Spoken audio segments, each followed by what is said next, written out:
ও আল্লাহ আল্লাহ রে কোন দুনিয়ায় পাঠাইলা আমারে ও আল্লাহ আল্লাহ রে কোন দুনিয়ায় পাঠাইলা আমারে বর্তমানের মাইয়া পোলার সমান সমান ভাব লম্বা চুল কাটিয়া মাইয়াই মাথায় লাগাই ক্যাপ কথা বলেন ঠিক কিনা বর্তমানের মাইয়া পোলার সমান সমান ভাব লম্বা চুল কাটিয়া মাইয়াই মাথায় লাগাই ক্যাপ ও আল্লাহ আল্লাহ রে কোন দুনিয়ায় পাঠাইলা আমারে ও আল্লাহ আল্লাহ রে কোন দুনিয়ায় পাঠাইলা আমারে বর্তমানের যুবক বুইরার দেখো কি কারবার ওয়াজের নাম দিয়া তারা চায়েরই আড্ডায় কথা বলেন ঠিক কিনা বর্তমানের যুবক বুইরার দেখো কি কারবার ওয়াজের নাম দিয়া তারা চায়েরই আড্ডায় ও আল্লাহ আল্লাহ রে কোন দুনিয়ায় পাঠাইলা আমারে ও আল্লাহ আল্লাহ রে কোন দুনিয়ায় পাঠাইলা আমারে বর্তমানের যুবক মাইয়ার দেখো কি কারবার মাহফিলের নাম দিয়া তারা চটপটির আড্ডায় ও আল্লাহ আল্লাহ রে কোন দুনিয়ায় পাঠাইলা আমারে ও আল্লাহ আল্লাহ রে কোন দুনিয়ায় পাঠাইলা আমারে হিন্দি গানের সুরটা নিয়া রাস্তা দিয়া যায় কারো কারো কারো কারো সুরে আবার বুকটা ফাইটা যায় হিন্দি গানের সুর মারিয়া রাস্তা দিয়া যায় কারো কারো সুরে আবার বুকটা ফাইটা যায় কি বলেন আশা নাই এগুলো থাকবে না বন্ধ হবে একদিন না একদিন বন্ধ হবে ইনশাআল্লাহ তোমরা কত গান বাজনা করতে পারো কত তবলা বাজাইতে পারো কত নর্তকীদের নিয়ে গান করতে পারো সময় আসবে ইনশাআল্লাহ আমরা উলামায়ে একরাম ময়দানে নামবো তোমাদেরকে দেখে ছাড়বো ইনশাআল্লাহ কথা বলেন ঠিক কিনা মুসলমান ইমানদারেরা এই পাওয়ারফুল শাখার নাম লা ইলাহা ইল্লাল্লাহ যদি লা ইলাহা ইল্লাল্লাহ দুনিয়ার কোন মানুষ তিনটি জায়গায় সেট করিয়া নাই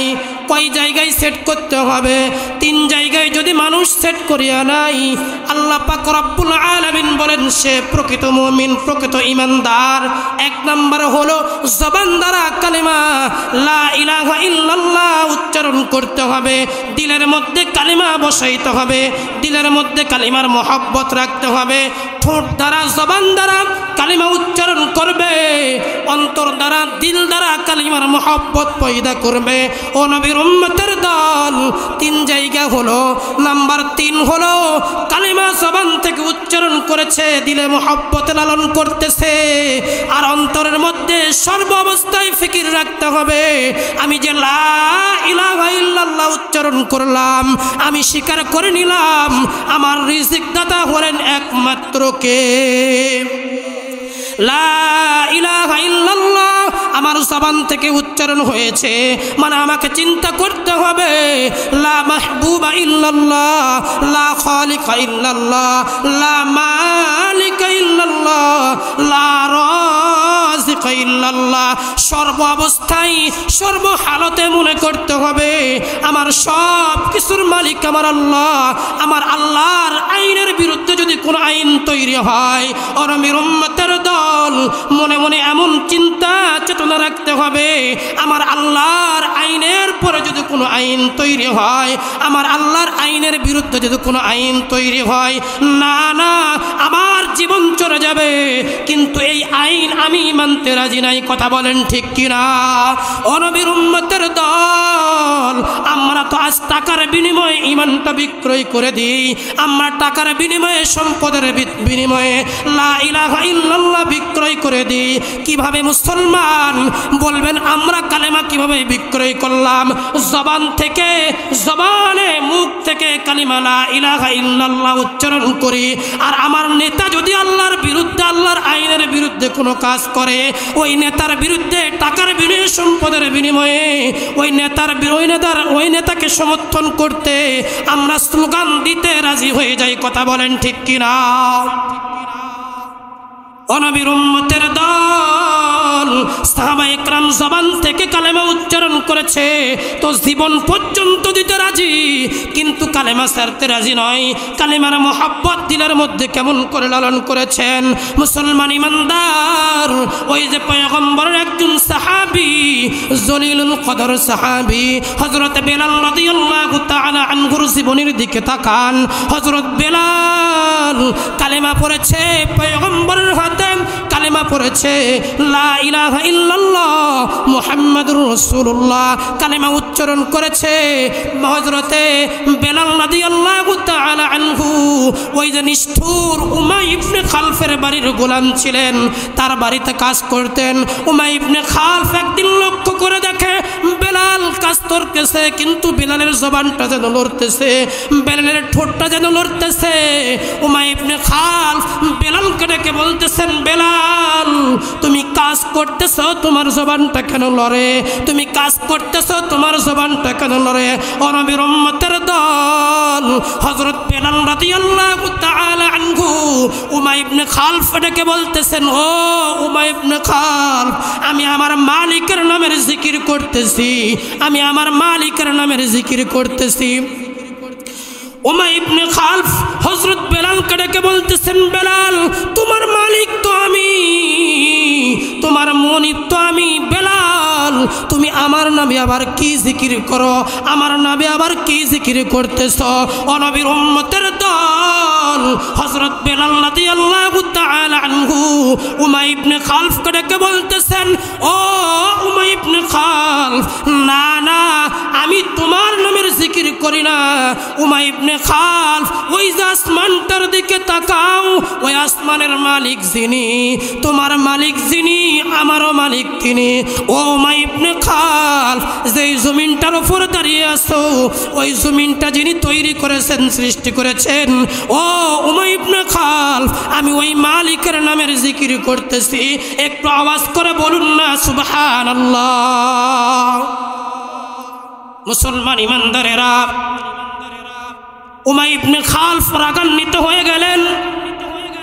উমাইয়া ইবনে খালফ বেলালকে ডেকে বলতেছেন, বেলাল, ও বেলাল তুমি কার সামনে কি কথা বলতেছো? বেলাল তুমি কি একটু চিন্তা করেছো? তুমি আমার ঘরে খেয়ে, আমার ঘরে পড়ে, আমার সামনে কার কথা বলতেছো? বেলাল তুমি কি একটু চিন্তা করে দেখছো? ও নবীর উম্মতের দল, হযরত বেলাল রাদিয়াল্লাহু তাআলা আনহু বলে, হ্যাঁ উমাইয়া ইবনে খালফ, এই চিন্তা তো আমি অনেক আগেই করেছি। ও উমাইয়া ইবনে খালফ, আমি তোমাকেও দাওয়াত দিতেছি, চলো পয়গম্বরের কাছে, চলো পয়গম্বরের কাছে কালেমা পড়ে নাও। ও নবীর উম্মতের দল, বেলাল উমাইয়া ইবনে খালফকে দাওয়াত দিতেছে। উমাইয়া ইবনে খালফ ওই পয়গম্বরের কাছে কালিমা পড়ে আমি যে শান্তি পেয়েছি, উমাইয়া ইবনে খালফ চলো তুমি পয়গম্বরের কাছে কালিমা পড়িয়ে নাও, তোমার জীবনটাও সুখের হয়ে যাবে। ও মুসলমান, উমাইয়া ইবনে খালফ রাগান্বিত হয়ে গেলেন। উমাইয়া ইবনে খালফ বেলালকে ডেকে বলতেছেন, সাবধান বেলাল, তুমি কালেমা ছেড়ে দাও। বেলাল তোমার এখনো সময় আছে, কালেমা ছেড়ে দাও। ও নবীর উম্মতের দল, হযরত বেলাল বলে, উমাইয়া ইবনে খালফ, আমি যেই কালেমা গ্রহণ করেছি, আমার যদি মৃত্যু হয়ে যায়, ও উমাইয়া ইবনে খালফ চিন্তা করিও না, আমি বেলাল কালেমা ছাড়তে রাজি না।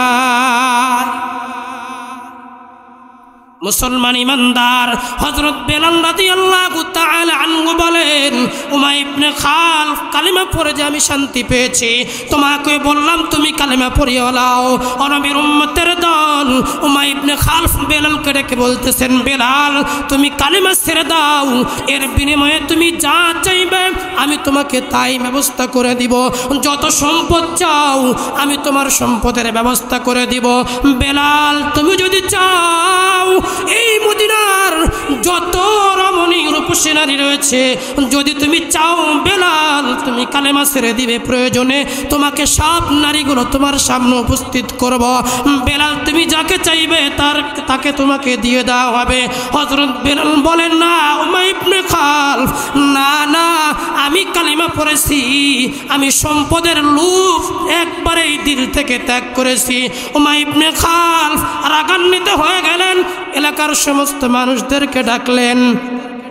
এরপরে হযরত বেলাল রাদিয়াল্লাহু তাআলা আনহুকে একদম উত্তপ্ত বালু, গরম বালুর উপরে বেলালকে শোয়াইয়া নবীর উম্মতের দল উটের পায়ের নিচে, উটের পায়ে দড়ি রশি বাঁধিয়া হযরত বেলালকে উত্তপ্ত গরম বালির উপরে আশ্রাইতেছে। হাদিসের মধ্যে পাওয়া যায়, একবার এমন পাওয়া যায় হযরত বেলালের বালুর উপরে চালানোর কারণে, আশ্রানোর কারণে বেলালের পিঠ থেকে, শরীর থেকে চামড়াগুলো খুলে খুলে পড়ে। ও মুসলমান ইমানদার, ওই রাস্তা দিয়ে পয়গম্বরের একজন সাহাবী হযরত আবু বকর রাদিয়াল্লাহু তাআলা আনহু যাচ্ছিলেন। আবু বকর লক্ষ্য করে দেখে বেলালকে এমন নিষ্ঠুরভাবে, নিরূপভাবে শাস্তি দেওয়া হচ্ছে, বেলালকে এত কঠিন শাস্তি দেওয়া হচ্ছে, এরপরেও বেলালের জবান থেকে আসে আহাদ আহাদ আহাদ। মুসলমান ইমানদার, আবু বকর রাদিয়াল্লাহু তাআলা আনহু বেলালকে ডেকে বলতেছেন, বেলাল একটু ভাই তুমি আহাদ নামের শব্দটা একটু আস্তে আস্তে উচ্চারণ করিয়া নাও। ভাই বেলাল তুমি যত আওয়াজ দিয়ে আহাদ আহাদ শব্দগুলো উচ্চারণ করো, আমার মনে হয় তোমার আওয়াজ যত বেশি হয় তোমার শাস্তিও তত বেশি হইতেছে। আওয়াজ আস্তে করে তুমি দাও, হয়তো তোমার শাস্তিটা বন্ধ করে দিবে, আর না হয়তো বেলাল তুমি কিছুক্ষণের জন্য আল্লাহর নামের জিকির বন্ধ করিয়া দাও। হযরত বেলাল রাদিয়াল্লাহু তাআলা আনহু, হযরত বেলাল রাদিয়াল্লাহু তাআলা আনহু আবু বকরকে ডেকে বলতেছেন, ভাই আবু বকর আমাকে যত শাস্তি দেওয়া হচ্ছে আমার আল্লাহর নামের জিকির করতে এর থেকেও বেশি মজা আমি পাইতেছি, আওয়াজ করে বলুন না সুবহানাল্লাহ। এই জন্য মুসলমান যারা দিনের মধ্যে কালিমার মহব্বত তৈরি করেছে, কালিমার মহব্বত লালন করে, তারা কখনো সুদের মধ্যে জড়িত হতে পারে না। যদি দিনের মধ্যে কালিমার মহব্বত লালন করে, তারা কখনো জিনার কাজে লিপ্ত হতে পারে না। যারা কালিমার মহব্বত লা ইলাহা ইল্লাল্লাহ ধারণ করেছে, এরা কখনো মানুষের অন্যায় করতে পারে না। যারা দিনের মধ্যে লা ইলাহা ইল্লাল্লাহর মহব্বত লালন করেছে, এরা কখনো পিতামাতার খেদমত ছেড়ে দিতে পারে না। একটু আওয়াজ করে বলুন ঠিক কিনা? ও আল্লাহ আল্লাহ রে, কোন দুনিয়ায় পাঠাইলা আমারে, ও আল্লাহ আল্লাহ রে, কোন দুনিয়ায় পাঠাইলা আমারে। বর্তমানের মাইয়া পোলার সমান সমান ভাব, লম্বা চুল কাটিয়া মাইয়াই মাথায় লাগাই ক্যাপ। কথা বলেন ঠিক কিনা? বর্তমানের মাইয়া পোলার সমান সমান ভাব, লম্বা চুল কাটিয়া মাইয়াই মাথায় লাগাই ক্যাপ। ও আল্লাহ আল্লাহ রে, কোন দুনিয়ায় পাঠাইলা আমারে, ও আল্লাহ আল্লাহ রে, কোন দুনিয়ায় পাঠাইলা আমারে। জিন্সের শার্ট প্যান্ট পরিয়া রাস্তা দিয়া যায়, পুলানা মাইয়া তার চিনা বড় দায়। জিন্সের শার্ট প্যান্ট পরিয়া রাস্তা দিয়া যায়, পুলানা মাইয়া তার চিনা বড়দাই। ও আল্লাহ আল্লাহ রে কোন দুনিয়ায় পাঠাইলা আমারে। ও আল্লাহ আল্লাহ রে কোন দুনিয়ায় পাঠাইলা আমারে। বর্তমানের যুবক বুইরার দেখো কি কারবার, ওয়াজের নাম দিয়া তারা চায়েরই আড্ডায়। কথা বলেন ঠিক কিনা? বর্তমানের যুবক বুইরার দেখো কি কারবার, ওয়াজের নাম দিয়া তারা চায়েরই আড্ডায়। ও আল্লাহ আল্লাহ রে কোন দুনিয়ায় পাঠাইলা আমারে। ও আল্লাহ আল্লাহ রে কোন দুনিয়ায় পাঠাইলা আমারে। বর্তমানের যুবক মাইয়ার দেখো কি কারবার, মাহফিলের নাম দিয়া তারা চটপটির আড্ডায়। ও আল্লাহ আল্লাহ রে কোন দুনিয়ায় পাঠাইলা আমারে। ও আল্লাহ আল্লাহ রে কোন দুনিয়ায় পাঠাইলা আমারে। হিন্দি গানের সুরটা নিয়া রাস্তা দিয়া যায়, কারো কারো কারো কারো সুরে আবার বুকটা ফাইটা যায়। হিন্দি গানের সুর মারিয়া রাস্তা দিয়া যায়, কারো কারো সুরে আবার বুকটা ফাইটা যায়। কি বলেন আসারা নাই? এগুলো থাকবে না, বন্ধ হবে। একদিন না একদিন বন্ধ হবে ইনশাল্লাহ। তোমরা কত গান বাজনা করতে পারো, কত তবলা বাজাইতে পারো, কত নর্তকীদের নিয়ে গান করতে পারো, সময় আসবে ইনশাল্লাহ আমরা উলামায়ে একরাম ময়দানে নামবো, তোমাদেরকে দেখে ছাড়বো ইনশাল্লাহ। কথা বলেন ঠিক কিনা? আল্লাহ আমাদের সবাইকে হেদায়েত দান করেন, বলুন আমিন। যারা ইসলামের বিরুদ্ধে কথা বলে তাদেরকে আল্লাহ তাআলা হেদায়েত দান করেন, বলুন আমিন।